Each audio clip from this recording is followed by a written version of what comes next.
तर नमस्कार मंडळी, स्वागत आहे तुमचं पुन्हा एकदा माझ्या नवीन मिनी ब्लॉगमध्ये. मी प्रत्येक वेळी गावाला गेल्यानंतर ना एकदा तरी मंदिरामध्ये जातेच, कारण की इथे गेल्यानंतर मनाला एक वेगळी शांतता आणि वेगळीच प्रसन्नता भेटते.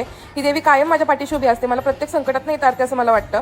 आणि विशेषतः सांगायचं म्हटल्यानंतर मी देवीची लास्ट व्हिडिओ टाकली होती आता मागे, त्याच्यावरती बरेच व्ह्यू गेले. इथून मागे माझ्या कुठल्याच व्हिडिओला एवढे व्ह्यू गेले नव्हते, पण हिने मला प्रचिती दाखवली आणि नेहमीच दाखवत आलेली आहे. मला प्रत्येक संकटात हिने खूप जास्त तारलेलं आहे, त्यामुळे माझ्या देवीवरती खूप जास्त विश्वास आहे. आणि इथे जाऊन खूपच छान वाटतं आमच्या मनाला. दर्शन वगैरे घेतलं, तिथून निघालो आम्ही बाहेर. दर्शन खूप छान झालेलं आहे, खूप छान वाटलं आम्हाला खूप दिवसांनी इथे. आणि हे बघू शकता तुम्ही, आम्ही संध्याकाळचं म्हणजे खूप क्वचित येतो, आता आम्ही दुपारचं येतो. संध्याकाळचं खरंच खूप छान वाटतं, उन्हामध्ये खूप पाय भासतं तिथं, पण आता खूप छान वाटतं, खूप प्रसन्न वाटतं सगळं. मंदिराच्या परिसरात अजून खूप छोटी छोटी मंदिर आहे, तिथे पण दर्शन वगैरे घेतलं. मराठी नवीन वर्ष म्हणजे गुढीपाडव्याच्या शुभमुहूर्तावरती आम्ही मंदिरात गेलो, त्यामुळे ते खूपच जास्त अजून छान वाटत होतं माझ्या मनाला.